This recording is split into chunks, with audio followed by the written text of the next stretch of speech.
Hola, en esta cápsula vamos a hablar de Claude Bernard.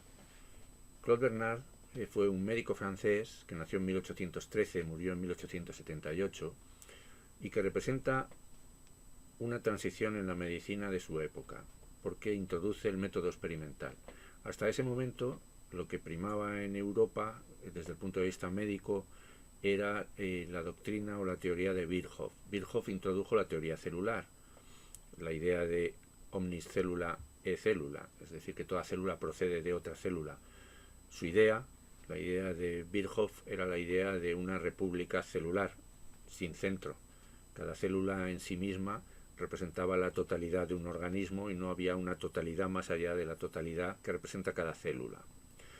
Claude Bernard tiene una posición contraria a la posición de Virchow, una posición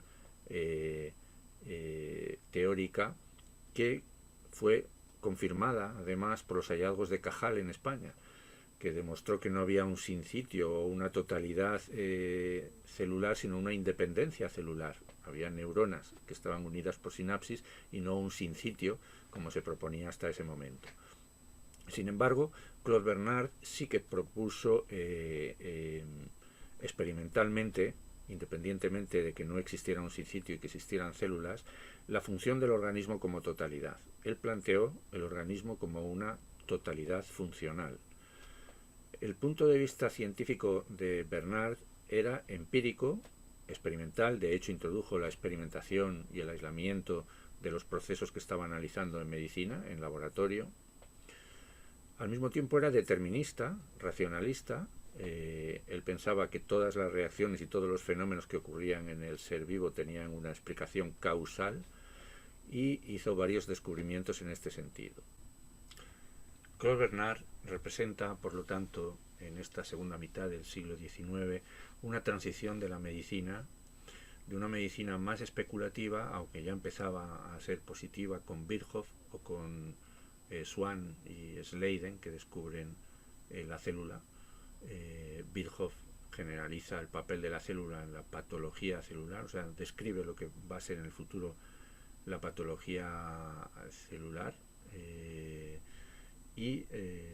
Lo que inaugura y lo que representa Bernard es la medicina experimental, es decir, el concepto de organismo como totalidad que establece o que en su proceso de adaptación vital produce lo que él denomina no lo denomina él homeostasis, él la describe por primera vez el fenómeno de homeostasis, aunque este es un nombre que se le pondrá posteriormente.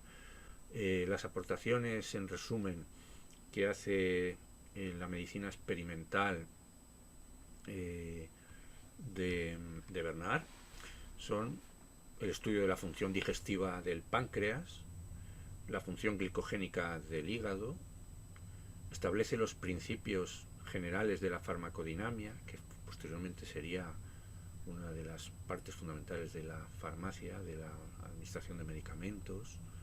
Establece las funciones del sistema nervioso distinguiendo lo que son nervios sensitivos y nervios motores. Estudia el sistema nervioso simpático y su función vasomotora y de secreción en determinadas glándulas y órganos. La acción que tiene el sistema nervioso vegetativo sobre el control de la temperatura, la homeostasis de la temperatura.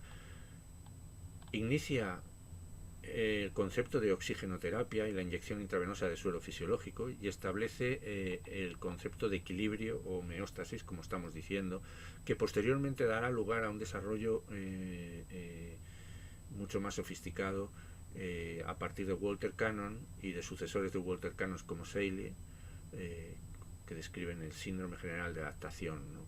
Es el proceso de adaptación al estrés o a las distintas respuestas que exige el medio ambiente del organismo. Asimismo, lo que hace Bernard es aportar un enfoque positivista, aunque él no es positivista, aunque en aquella época, en la época de Bernard, domina la doctrina positivista introducida por Comte, especialmente en medicina, porque después de todo Bernard sigue manteniendo una posición vitalista muy particular, ¿no? O sea, que es una posición, la de Claude Bernard, bastante ecléctica, pero aporta la aplicación del método científico en medicina y del método experimental en medicina.